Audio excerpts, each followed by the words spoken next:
बातचीत जारी रखेंगे। मैं आपसे पूछूंगा तो जवाब देंगे। कैसे हैं आप लोग? अभी भी कुछ लोग नहीं बोल रहे। देखिए, जब आप कुछ नहीं बोलते हो ना, तो सामने वाले को ये मौका देते हो कि वो तुम्हारे बारे में कुछ भी सोच ले। मैंने आपसे पूछा आप कैसे हैं और आप चुप हैं, तो फिर मैं कुछ भी सोच सकता हूं। मेरे को थोड़ी रोक सकते हो आप। मैंने पूछा आप कैसे हैं, आप चुप हैं, तो मुझे लग रहा है इसकी बीवी ने इसको मारा होगा। मेरे को थोड़ी रोक सकते हो आप। मैं कुछ भी सोच सकता हूं, लेकिन ये मैं कब सोचता हूं, तुम चुप रहते हो। अगर जवाब दोगे तो फिर कुछ भी सोचूंगा नहीं। कैसे हैं आप लोग? भाई बहुत बहुत धन्यवाद। मेरा नाम मुकेश कोठारी है और मैं भीलवाड़ा से आया हूं। राजस्थान की एक छोटी सी सिटी है, टेक्सटाइल सिटी के नाम से जानते हैं। 1973 में मेरा जन्म भीलवाड़ा में हुआ। मेरी पूरी एजुकेशन भीलवाड़ा की थी। I am simply BCom. ज्यादा पढ़ा लिखा नहीं हूं। यहाँ पर कई लोग होंगे जो मेरे से ज्यादा पढ़े लिखे होंगे। मैं प्रणाम करता हूं उनको और जिंदगी भर कोशिश करूंगा कि मैं आपसे सीखूं। लेकिन मुझे यहाँ पर बुलाया गया सिखाने के लिए, क्योंकि हर व्यक्ति गुरु है। तुम भी गुरु, मैं भी गुरु, हो जाते हैं शुरू। फिर कौन रोक सकता है? जब गुरु तुम भी हो, हम भी हैं, फिर कोई रोक नहीं सकता। प्रॉब्लम तब आती है जब एक व्यक्ति अपने आप को गुरु मान लेता है, सबको चेले समझ लेता है। वहीं पर समस्या चालू हो जाती है। आरसीएम के बारे में हम ज्यादा जानते हैं तो आरसीएम के गुरु हम हैं। जीवन के बारे में आप ज्यादा जानते हैं तो जीवन के गुरु आप हैं। और गुरु कभी एक बनाना ही नहीं चाहिए। गुरु एक बनाओगे तो गुरु की अच्छाइयों के साथ बुराइयां भी हमारे अंदर आएगी। तो गुरु कभी एक नहीं बनाना। गुरु किसको बनाना? सबको गुरु बनाना। सबको, जो भी सामने आ जाए गुरु बनाना है। और फिल्टर लगाना है दिमाग पर, और बार बार सोचना है कि मुझे इससे क्या सीखना है। जो सीखना है वही सीखूंगा, जो नहीं सीखना है वो नहीं सीखूंगा। तो मेरी अपलाइन ने हमेशा कहा है कि सीखना चाहो तो नाली में पड़ा हुआ शराबी भी सिखा देता है, इतनी नहीं पीनी चाहिए।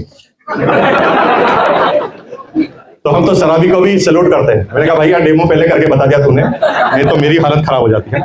तो शराबी भी गुरु बन सकता है, बच्चा भी गुरु बन सकता है। परिस्थिति के हिसाब से हर व्यक्ति गुरु होता है। बस फर्क इतना है कि जैसे आप आईएएस अफसर हैं और आपको रोटी बनाना सीखना है, तो हमारी बहन से ही सीखना पड़ेगा। वहां पर गुरु वो है। जीवन में दूसरी जगह गुरु आप हो सकते हैं। सभी गुरु मानिए और सभी अपने आप को स्टूडेंट मानिए, समस्या ही खत्म। ठीक है जी। तो आप भी गुरु, हम भी गुरु, तो हो जाए शुरू। अब कोई ईगो तो नहीं रहा ना आपका, यार ये मुकेश कोठारी मुझे क्या सिखाएगा? नहीं सिखा सकता भाई, मुझे अच्छी तरह पता, तुम भी तो गुरु हो। थोड़ा बहुत मैं जानता हूं, थोड़ा बहुत तुम जानते हो। नैया पार लगा देंगे ना, जब आगे आगे चलते जाएंगे नैया पार हो जाएगी। तो 1973 में जन्म के बाद अपनी इंटर एजुकेशन लेने के बाद एक प्राइवेट नौकरी से मैंने अपना इकोनॉमिकल करियर चालू किया था। और मेरी पहली सैलरी थी 750 रुपए, 750 रुपीज ओनली। 750 रुपए की नौकरी मुझे क्यों करनी पड़ी? क्योंकि पिताजी करोड़पति थे। यस।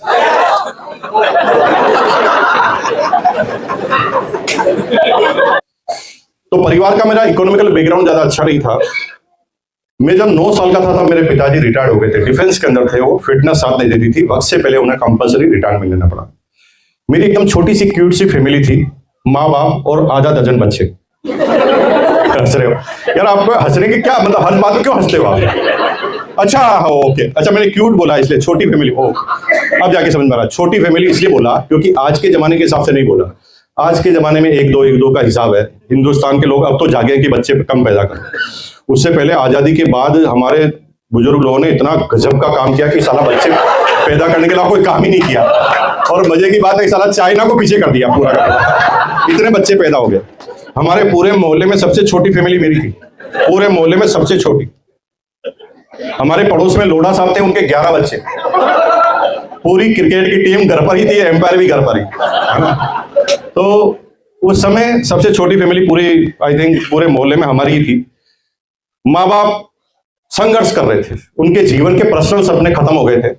बस वो किसी तरह चाहते थे, 250 रुपए पेंशन आती थी, माँ अचार पापड़ चटनी बनाकर घरों को बेचा करती थी। और वो सपना था कि किसी तरह सारे बच्चे पढ़ लिख जाए। और उनका फोकस था मेरे ऊपर। मैं सबसे छोटा था तो सोचते थे कि अंतिम जिम्मेदारी भी पूरी हो जाए, तो वो मेरे ऊपर ज्यादा एकाग्र होते हुए मैं बीकॉम हुआ। फिर मैंने नौकरी की, फिर मैं बिजनेस में आया, फिर आरसीएम बिजनेस में आया। आरसीएम में आने के बाद 23 साल मुझे बीत गए। 23 साल में हर कुछ जो जीवन में सोचा था वो सब कुछ किया। ये सारा क्या क्या मुझे मिला, मैंने अपने जीवन में क्या क्या किया, लेकिन ये किया कैसे, लेकिन किया क्यों, ये सारी बातें मैं अब आपके सामने बताने वाला हूं। और ये भी बता के जाऊंगा करना क्या है, आप लोगों को करना क्या है। हम लोग लकीर के फकीर होते हैं, जो करना हो तो छोड़ देते हैं, केवल ऊपर ऊपर से डेकोरम कर देते हैं। अंदर की चीजें आना जरूरी है और सारी बात करेंगे। लेकिन मैं अपनी बात करने से पहले मेरी डॉटर से आपको मिलाना चाहता हूं। मेरी डॉटर जिसका नाम है अंजलि कोठारी। क्यों बोलना चाहता हूं, उद्देश्य समझ लीजिए मेरा। आप में से सब लोग आरसीएम में उससे ज्यादा जानते हैं, क्योंकि उसने तो आरसीएम ज्वाइन किया अभी मार्च में है। तो आप में से किसी भी व्यक्ति को आरसीएम नहीं खा सकते, क्योंकि आरसीएम में आपका नॉलेज उससे ज्यादा है। लेकिन आपने आरसीएम ज्यादा किया है, उसने आरसीएम देखा ज्यादा है, क्योंकि वो 24 साल की है और आरसीएम 23 साल का है। 23 साल से मुझे आरसीएम करते हुए देख रही है। जब वो 1 साल की थी, होश संभाला ना, तब से वो जानती है कि पापा कब उठते थे, कब जाते थे, लोग कैसे आते थे, वो कैसे रिएक्ट करते थे, पूरे दिन में क्या काम करते थे, स्कूटर पर कैसे उड़ भाग करते थे, सर्दी गर्मी में क्या होता था, पता मिली तो क्या हुआ। ये इतनी बारीकी से वो सारी ज्यादा चीजें जानती थी। लेकिन कहते ना कि दिए तले अंधेरा, तो हम पूरी दुनिया को समझा रहे थे, लेकिन घर वाले नहीं समझ रहे थे। बच्चों को क्या समझ में आता वो हमें पता नहीं था। तो बच्चे, मेरी रुचि थी पैसे कमाने, और कौन सी क्लास में? 6ठी क्लास में। अब 6ठी क्लास में मुझे पैसे गिनना भी नहीं आता था, लेकिन पैसों में रुचि क्यों थी? क्योंकि माँ बाप के अंदर जब भी झगड़ा होता था तो उसकी वजह पैसा होती। मतलब पिताजी माताजी झगड़ा क्या करते थे? तुमने बजट बिगाड़ दिया, पैसे कम पड़ गए, अब ये पैसे कहां से आएंगे? पैसे पैसे पैसे पैसे। तो मैं 6ठी क्लास में सोच रहा था, यार ये मुकेश कोठारी पैसा कमाना है, खूब सारा पैसा कमाना। मेरे किसी भी समय एक भी बच्चा जब इस बारे में नहीं सोच रहा था, तब मैं पैसों के बारे में सोच रहा था। और 6ठी क्लास में मैंने सोच लिया कि पैसे कमाने हैं। तो पैसे कमाने के 2 तरीके मुझे पता लगे दुनिया के द्वारा, कि या तो नौकरी कर लो या बिजनेस कर लो। तो मेरे पास 2 निर्णय है, नौकरी करना है कि बिजनेस करना है। तो फिर मोहल्ले का सर्वे किया, तो मुझे क्या पता लगा कि जो भी नौकरी करते थे उनके पास साइकिल थी, और जो बिजनेस करते थे उनके पास स्कूटर था। तो एक छोटे बच्चे के लिए ये काफी है। मैंने सोच लिया बचपन में ही कि करूंगा तो बिजनेस ही, करूंगा तो बिजनेस ही। अब बिजनेस करना है तो किस चीज का करना है? 90% लोग इसलिए नाकामयाब नहीं होते कि उनके अंदर दिमाग की कमी है। दिमाग की वजह से नाकामयाब नहीं होते, नाकामयाब होते हैं गलत चयन से। गलत चयन से अपने समय, स्थान और परिस्थिति के हिसाब से आपको बिजनेस का चयन करना पड़ता है। लेकिन हम लोगों की चकाचौंध में बिजनेस का चयन कर लेते हैं। जो हमारा कल्चर का काम नहीं है उसमें भी हम उसको चयन कर लेते हैं। मैं एग्जांपल देता हूं, क्लियर हो जाएगा। सन 2000 में मुकेश कोठारी और मेरे दोस्त दोनों ने डायरेक्ट सेलिंग कंपनी ज्वाइन की थी। मेरा दोस्त था, उसने भी डायरेक्ट सेलिंग कंपनी ज्वाइन की, मैंने भी ज्वाइन की। उसने एक कंपनी का चयन कैसे किया? जो दुनिया की सबसे बड़ी कंपनी थी, जो दुनिया के 80 देशों में काम कर रही थी, 70,000 करोड़ जिसका टर्नओवर था, उस कंपनी को उसने ज्वाइन कर लिया। वो कंपनी बाहर की थी, अमेरिकन कंपनी थी। उसका टूथपेस्ट ही 400 रुपए का आता था। 400 रुपए का टूथपेस्ट आता था। तो उसने प्रोडक्ट पर ध्यान नहीं दिया, अपनी परिस्थिति, अपने समय, अपने स्थान, अपने दोस्तों पर ध्यान नहीं दिया, अपना सर्कल क्या उस पर ध्यान नहीं दिया। उसने कहा मैं दुनिया की सबसे बड़ी कंपनी करूंगा। और हुआ ये कि वो शुरू में 2-4 बार तो जबरदस्ती किसी को टूथपेस्ट देकर आ गया, लेकिन उसके बाद उसके कोई ग्राहक ही नहीं बने, क्योंकि पूरे मोहल्ले में एक भी आदमी ऐसा नहीं था जो 400 रुपए का टूथपेस्ट खरीद ले। क्योंकि पूरे मोहल्ले में 400 रुपए पर डे सैलरी वाला आदमी नहीं था, और ये टूथपेस्ट 400 का बेच रहा था। तो उसकी परिस्थिति, उसके सर्कल ने उसे नाकामयाब कर दिया। और मैंने बिजनेस चालू किया, एक ऐसी कंपनी जिसके पास कोई अनुभव नहीं था, लेकिन वो एक ऐसे बेसिक प्रोडक्ट को लेकर आई मार्केट में जिसको कपड़ा कहते थे, और कपड़ा हर व्यक्ति पहनता था, और एक रीजनेबल प्राइस में लेकर आई थी। और मेरा बिजनेस तेज गति से चलने लगा, क्योंकि मेरे सर्कल के सारे लोग कपड़ा पहनते थे। और आपके तो मैंने एक ऐसा बिजनेस का चयन किया जो सब लोग करते थे, और करना मजबूरी था। मेरा बिजनेस चल पड़ा। मेरे भाई, चयन आपको करना पड़ेगा, आपकी परिस्थिति, आपके समय के हिसाब से। तो बिजनेस क्या करूं? मैं अपने परम मित्र के पास गया और मैंने उससे पूछा, परम मित्र कौन है? पहले इसे समझ लीजिए। परम मित्र होता है हमारा अपना दिमाग, लेकिन हम परम मित्र समझते हैं पड़ोसी। पड़ोसी किसी और का भी दोस्त हो सकता है, लेकिन आपका दिमाग आपके अलावा किसी का दोस्त नहीं होता। आपका दिमाग पड़ोसी के लिए काम नहीं कर सकता। और मजे की बात है, आपके दिमाग के पास अपना दिमाग भी नहीं होता, वो केवल आप ही का दिमाग होता है। और मजे की बात है, इससे जो कहो वही करता है। ये एक्स्ट्रा ऑर्डिनरी कोई अलग से काम नहीं करता, इसको जो कमांड देते हैं वही करता है। एग्जाम्पल देता हूं, क्लियर हो जाएगा। जैसे आपने बिजनेस किया, बिजनेस में लॉस हो गए, आप दिवालिया हो गए। अब सब लोग पैसा मांगते हैं आपसे, तो आप क्या करते हैं? पैसा मांगने से इतने परेशान हैं कि आप रात को लेट घर पर आते हैं, सुबह जल्दी निकल जाते हैं ताकि किसी को नजर ना आए। एक दिन आप रात को 1 बजे आकर सोए, इतनी तेज लगी कि सुबह 7 बजे खुली, जाना 5 बजे था, लेकिन नींद 7 बजे खुली घंटे की आवाज से, टिंग टांग। जब घंटे की आवाज देखी तो आपने थोड़ा सा खिड़की को धीरे से खोला और देखा तो लाला पैसे मांगने के लिए आया था। आप डर गए, आप परेशान हो गए, पसीना आ गया और आपने अपने परम मित्र से पूछा। परम मित्र कौन है? दिमाग। दिमाग से पूछा, अरे लाला पैसे मांगने आ गया, कैसे बचूं? पूछा आपने, कैसे बचूं? अब इसका कोई दिमाग नहीं है, ये फिर रिसर्च करेगा। आपने जो पूछा उसका तुरंत जवाब देगा। कैसे बचूं? तो इसने कहा भाग जा। आप जो पूछोगे वही तो जवाब देगा। आपने कहा कैसे बचूं? उसने कहा भाग जा। अरे कैसे भागूं? गेट पे तो लाला है। ये कहता खिड़की से भाग जा। अरे खिड़की से कैसे भागूं? फर्स्ट फ्लोर पे हूं। तो बीबी की साड़ी बांध के भाग जा। ये आगे से आगे जवाब देता है। ये सोचता नहीं, ये वही बोलता है जो पूछते हो। तुमने प्रश्न ही उल्टा पुल्टा पूछा, कैसे बचूं? तुमने ये पूछा होता, ये मैं कब तक बचूंगा, ऐसी जिल्लत भरी जिंदगी कब तक जीऊंगा? मैं जिंदगी नहीं जीना चाहता, मैं व्हाइट कॉलर की जिंदगी जीना चाहता हूं, सिर को खड़ा करके जिंदगी जीना चाहता हूं, बोल क्या करूं? तो फिर ये तुम्हें अलग राय देता। ये फिर कहता कि भाई अगर तूने बिजनेस में लॉस किया है, तेरे से गलती हुई है, लोगों का पैसा डूबा है, लोगों को हताहत किया है, तो लोगों की तुझे सुनना पड़ेगा। जा उसके गुस्से को सहन कर, वो गाली बके तो सुन, उसके सामने गर्दन झुका और धीरे और प्यार से पूरी बात सुनने के बाद उसे कहना, लाला जी मुझे पता है कि मेरा लॉस हुआ है, मुझे लॉस हुआ है, लेकिन मैं बेईमान आदमी नहीं हूं, मैं एक एक पैसा वापस आपका चुका सकता हूं। गलत समय के धार में मैं फंस गया हूं, थोड़ा मुझे समय दोगे, थोड़ा सा पैसा और उधार दोगे, तो फिर मैं एक नया बिजनेस करूंगा और मैं तुम्हारा एक एक पैसा वापस लौटा दूंगा। हेलो। और मजे की बात है, लाला के पास इसके अलावा कोई ऑप्शन ही नहीं। लाला तुम्हें मार देगा तो 1 भी रुपया नहीं मिलेगा, तुम्हें जिंदा रखने में ही उसका फायदा और उसका अलग से फायदा नहीं है। तो जो पूछोगे वो जवाब देगा, गलत पूछोगे तो गलत जवाब मिलेगा, सही पूछोगे तो सही जवाब। तो मैंने परम मित्र के पास गया, मैंने कहा भाई क्या बिजनेस करूं? तो परम मित्र ने कहा भाई तेरे सारे ग्राहक कौन से? मैंने कहा सारे ग्राहक मेरे 6वीं 7वीं 8वीं क्लास के बच्चे। तो सारे 7वीं 7वीं 8वीं क्लास के बच्चे किस लिए काम करते हैं? पतंग उड़ाते हैं। तो मैंने कहा फिर पतंग का बिजनेस कर ले। दिमाग नहीं कहा पतंग का बिजनेस कर ले, क्योंकि सारे बच्चे पतंग उड़ाते हैं। पतंग का बिजनेस करना ठान लिया, लेकिन पता चला कि पतंग के बिजनेस करने के लिए पैसा चाहिए, पूंजी चाहिए। तो पूंजी कहां मिलेगी? सब लोगों से मांगी, सबने मना कर दिया, बहुत छोटा है, कहां पैसा करेगा, मना कर दिया। तो अपने परम मित्र के पास गया और मैंने कहा यार कोई पैसा नहीं देता, कहां से लाऊं पैसा? तो परम मित्र ने कहा कोई देगा भी नहीं, तेरी एज ही नहीं है, तेरे अंदर वो सिंसियरिटी नहीं कि तुझे कोई पैसा देगा, तुझे कोई पैसा नहीं देगा, तुझे तेरा पैसा खुद इकट्ठा करना पड़ेगा। क्या कैसे करूं? वो खाता ना रोज टॉफी, मत खा। कुछ नहीं, आइडिया दे दिया और मैंने उस दिन से टॉफी खाना बंद कर दिया। 3 महीने तक एक भी टॉफी नहीं खाई। धीरे धीरे ये खबर पूरे क्लास में फैल गई। क्लास के बच्चों ने मेरा नाम रख दिया कंजूस मक्खी चूस, क्योंकि मैं जब उनके सामने टॉफी नहीं खाता था तो उन्होंने नाम रख दिया। उसी तरह आपके पड़ोसी को पता नहीं है जब सुबह टाई पहनकर आप निकलते हैं तो ये क्या करने जा रहा है, तो वो भी तुम्हारा नाम रख देता, आरसीएम आ रहा है, आरसीएम जा रहा है। बेचारे उसको भी पता नहीं है, मेरे दोस्तों को भी पता नहीं था, उन्होंने कहा ये कंजूस मक्खी चूस है, उसे मेरा उद्देश्य पता नहीं था। लेकिन मैं परेशान नहीं होता था, क्योंकि मेरा टारगेट मेरे सामने था, पैसे इकट्ठे करने थे, पतंग की दुकान लगानी थी। लेकिन कुछ लोगों का जन्म ही आपके जीवन को परेशान करने के लिए ही होता है। खासतौर से मेनका का नाम आपने सुना होगा। वो तपस्या भंग करने के लिए ही आते हैं, वो भगवान अल्लाह के द्वारा भेजे जाते हैं कि जा बेटा इसको जाकर परेशान कर, कितना जल्दी तू परेशान कर सकता है। मेरे लिए भी भगवान ने एक बच्ची को जन्म दिया था जिसका नाम था ललिता राजपूत।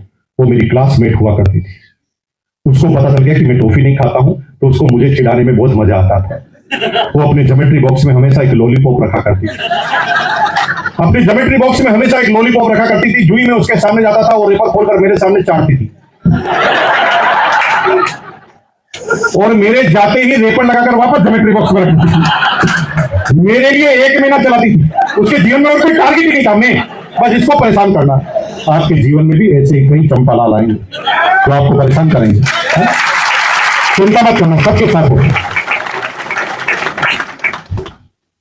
गुस्सा आता है जब कोई आदमी ज्यादा बहसबाजी करता है। तो ललिता राजपूत मुझे चिढ़ाती थी, तो भगवान कसम इतना गुस्सा आता था कि ललिता की बच्ची को बताऊं कि मेरे पास कितने पैसे हैं, साले तेरे से ज्यादा पैसे मेरे पास है और तेरे से बड़ी टॉफी खा मैं सकता हूं। और मैं टॉफी लेने के लिए जाता था, तभी अचानक मेरा टारगेट मुझे याद आता था। मैंने कहा यार मैं किस जगह फंस गया हूं, ललिता से मुझे कौन सी सगाई करनी है, मुझे क्या लेना देना इससे। मैं अपने टारगेट पर अडिग हो जाता। समझाना चाहता हूं, जीवन में टारगेट रहेगा तो भटकोगे नहीं, और टारगेट नहीं रहेगा तो कोई भी आदमी आपको टारगेट बना लेगा, क्या तो कोई भी भटका देगा। तो मैंने 1 रुपया 60 पैसा इकट्ठा कर दिया 1 साल में। क्योंकि सप्ताह में एक बार 5 पैसे 7 पैसे मिला करते थे। 1 रुपया 7 पैसा 1 साल लग गया। होलसेलर के पास गया पतंग लेने के लिए, तो होलसेलर ने कहा इतनी छोटी डील नहीं करते, मिनिमम 3 रुपए चाहिए। तो मैं अपने भाई के पास गया, मैंने कहा भाई तेरे पास भी 1 रुपया 60 पैसा इकट्ठा हो गया, तू मुझे दे दे। उसने मुझे दिया कि नहीं दिया ये प्रश्न है ही नहीं। उसने मुझे दिया कि नहीं दिया ये नहीं प्रश्न है, प्रश्न यह है कि उसने इकट्ठा क्यों किया। भाई मैंने तो पतंग की दुकान लगानी थी, उसको तो कुछ लगाना ही नहीं था, फिर उसने इकट्ठा क्यों किया। जीवन में संगत का असर होता है, जैसी संगत वैसी रंगत। हमारी बहनें यहां पर बैठी है, अगर आपकी कोई फ्रेंड खाना बनाने की कला में निपुण है और आप पूरे दिन भर उसके साथ रहते हैं, तो आपके मन में वो भावनाएं आएगी आएगी और खाना बनाना आप सीखेंगे ही सीखेंगे, पकवान बनाना सीखेंगे। आप आवारा मवाली के साथ रहे और मवाली जैसे गुण आपके अंदर ना आए, ऐसा संभव ही नहीं। जिन लोगों के साथ रहेंगे वैसे ही तो गुण आएंगे। दिमाग से थोड़ी कामयाब होता है, माहौल से आदमी कामयाब होता है। दिमाग तो झोपड़पट्टी में भी पैदा होता है, लेकिन बेचारे को माहौल नहीं मिलता। सारे बच्चे क्या कहते हैं, बड़े होकर केले का होलसेल कारोबार करेंगे। दिमाग पृथ्वी को बदलने का है, चंद्रमा पर जाने का है, लेकिन आसपास के लोग बड़ा सोचने देते ही नहीं। लेकिन जो कम नंबर लाता है, लेकिन जब वो मसूरी की या देहरादून की स्कूल में पढ़ता है ना, तो वहां पर सारे बच्चे बड़ी बड़ी बातें करते हैं, सॉफ्टवेयर बना देंगे, दुनिया को बदल देंगे, चंद्रमा पर पहुंच जाएंगे। तो दिमाग कम होते हुए भी काम बड़ा हो जाता है, और झोपड़पट्टी दिमाग बड़ा होता है और भी काम बड़ा नहीं होता, क्योंकि उसे आसपास का माहौल नहीं मिलता, संगत। जीवन में बड़ा बनना है तो संगत जोरदार कर लेना। मुकेश कोठारी की संगत ऐसी थी कि 9वीं क्लास आदमी था, सारे बच्चे काम छोड़ के फ्री हो गए, जल्दी फ्री होकर चाय की केबिन पर जाकर बैठ जाते थे।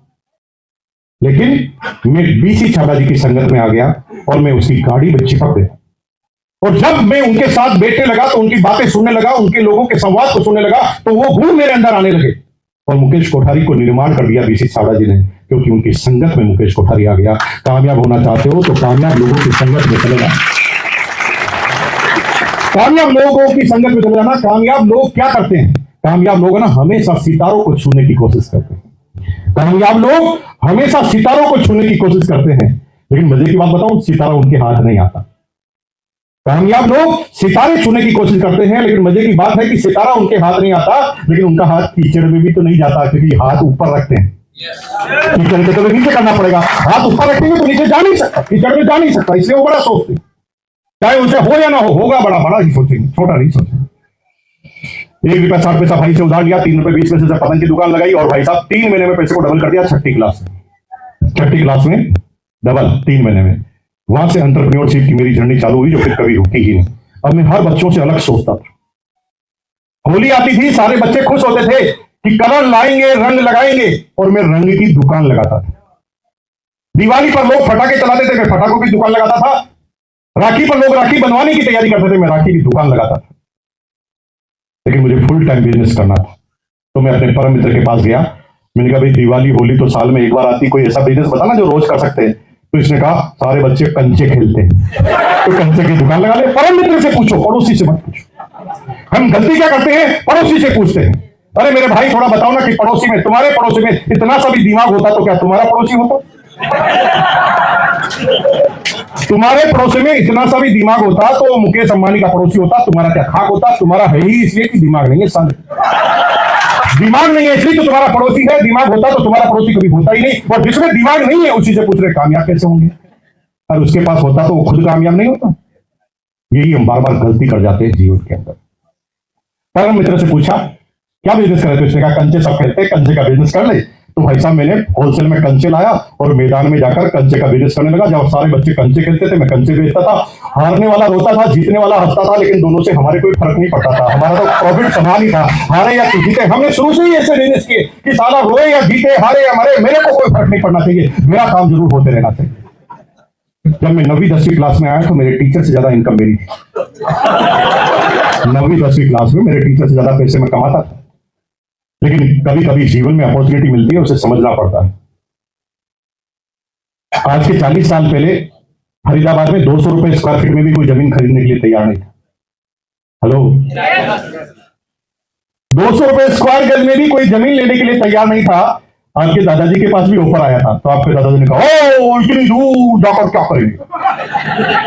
लेकिन कुछ लोग विजनरी थे, कुछ लोग क्या करे थे, ये दिल्ली के पास है, दिल्ली हर साल 5% बढ़ रही है, 5% आगे बढ़ेगी तो आज ये फरीदाबाद दिल्ली के अंदर आ जाएगा, और जब दिल्ली के अंदर आ जाएगा तो यहाँ की रेट 1000 गुना बढ़ जाएगी।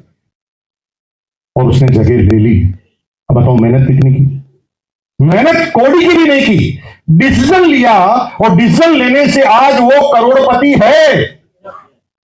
मेहनत करने की वजह से करोड़पति नहीं है, निर्णय लेने की दूरदर्शी सोच, कल क्या होने वाला है उसको आज समझ लेना, और जो वक्त को पहले समझ लेते हैं वही दुनिया के किसी भी क्षेत्र के टॉपर होते हैं।